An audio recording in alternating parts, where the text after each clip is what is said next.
The Stone of Scone, also known as the Stone of Destiny, and often referred to in England as the Coronation Stone, is an oblong block of red sandstone that was used for centuries in the coronation of the monarchs of Scotland, and later the monarchs of England and the Kingdom of Great Britain. Historically, the artefact was kept at the now-ruined Scone Abbey in Scone, near Perth, Scotland. It is also known as Jacob's Pillow Stone and the Tanist Stone, and in Scottish Gaelic, clach-na-cinneamhain. Its size is about 26 inches by 16.75 inches by 10.5 inches, and its weight is approximately 336 pounds. A roughly incised cross is on one surface, and an iron ring at each end aids with transport. The Stone of Scone was last used in 1953 for the coronation of Elizabeth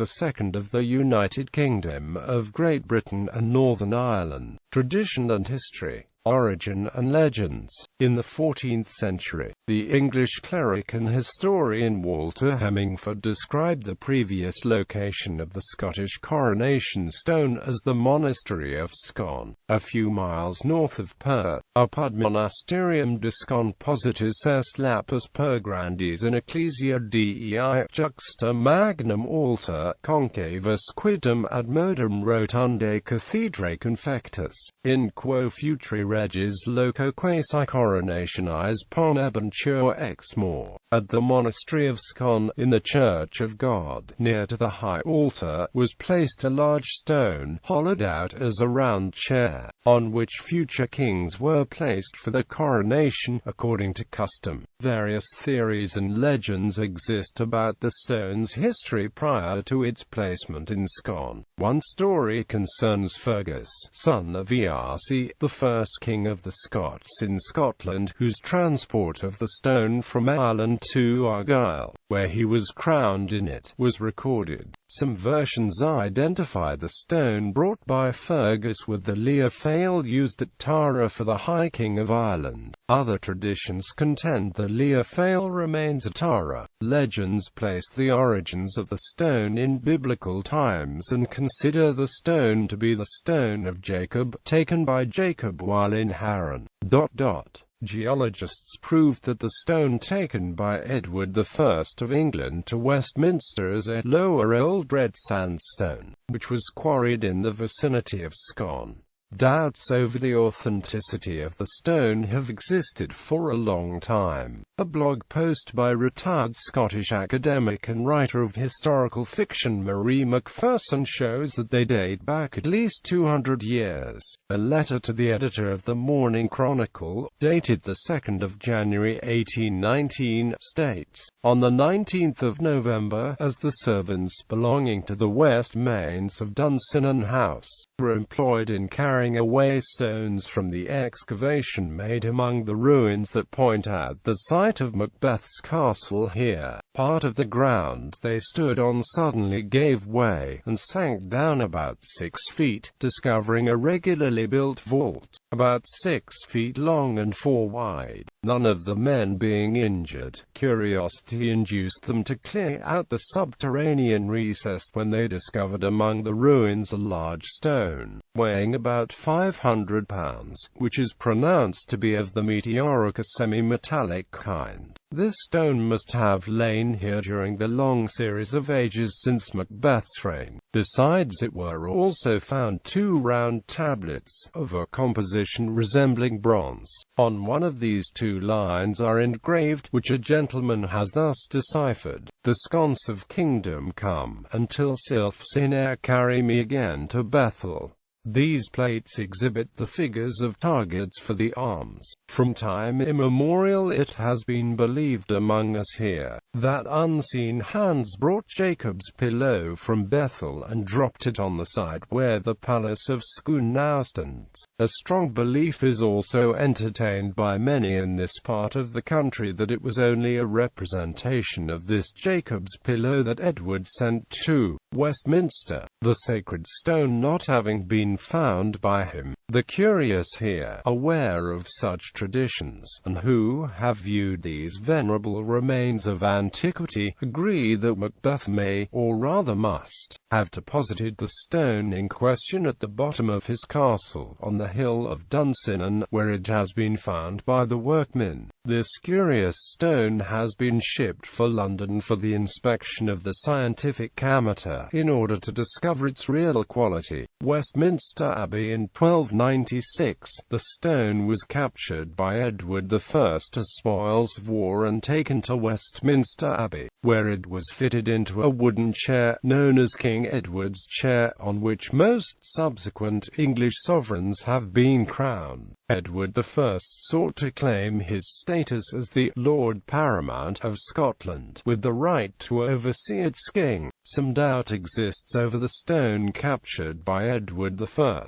The Westminster Stone theory posits that the monks at Scone Palace hid the real stone in the River Tet, or buried it on Dunsinane Hill, and that the English troops were tricked into taking a substitute. Some proponents of the theory claim that historic descriptions of the stone do not match the present stone. In the Treaty of Northampton 1328, between the Kingdom of Scotland and the Kingdom of England, England agreed to return the captured stone to Scotland. Riotous crowds prevented it from being removed from Westminster Abbey. The stone remained in England for another 6 centuries, even after James VI of Scotland assumed the English throne as James I of England. For the next century, the Stuart kings and queens of Scotland once again sat on the stone, but at their coronation as kings and queens of England. Removal and damage. On Christmas Day 1950, a group of 4 Scottish students removed the stone from Westminster Abbey for return to Scotland. During the removal process,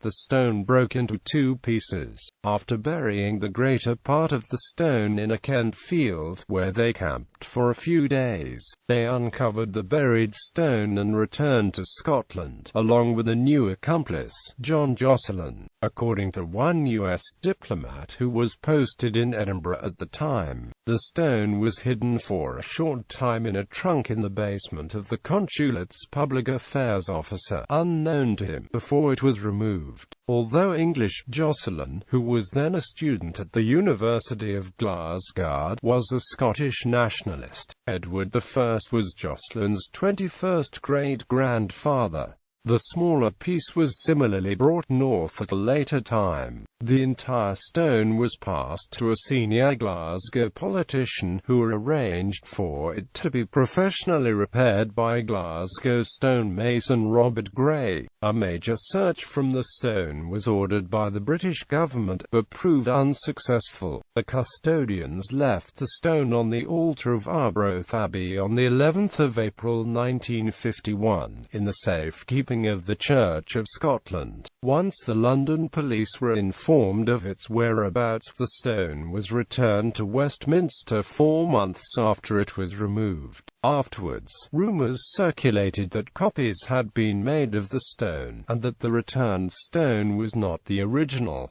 Returned to Scotland. In 1996, in a symbolic response to growing dissatisfaction among Scots at the prevailing constitutional settlement, the British Conservative government decided that the stone should be kept in Scotland when not in use at coronations. On the 3rd of July 1996, it was announced in the House of Commons that the stone would be returned to Scotland, and on the 15th of November 1996, after a handover ceremony at the border between representatives of the Home Office and of the Scottish Office, it was transported to Edinburgh Castle. The stone arrived in the castle on the 30th of November 1996, and it remains alongside the crown jewels of Scotland in the Crown Room. The handover occurred on St Andrew's Day, a day in honour of the patron saint of Scotland, and Prince Andrew, Duke of York, was the Queen's representative.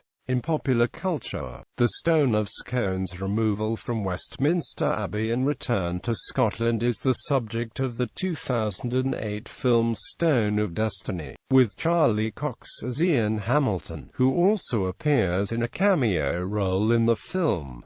The same incident appears in an episode of Highlander, the series. It also appears in the final 2 episodes of Hamish Macbeth, Destiny, Parts 1 and 2, in Sir Terry Pratchett's Discworld series. The 5th Elephant novel features the theft of the Scone of Stone, which is needed to enthrone a dwarf king. Andrew Grieg's 2008 novel Romano Bridge is about a quest for the real Stone of Scone. August Derleth featured the theft and return of the stone in his short story The Adventure of the Stone of Scone, included in one of the collections of his Sherlock Holmes pastiches, featuring his fictional detective Solar Pons. The story credits the recovery of the stone at the Abbey to his powers of ratiocination.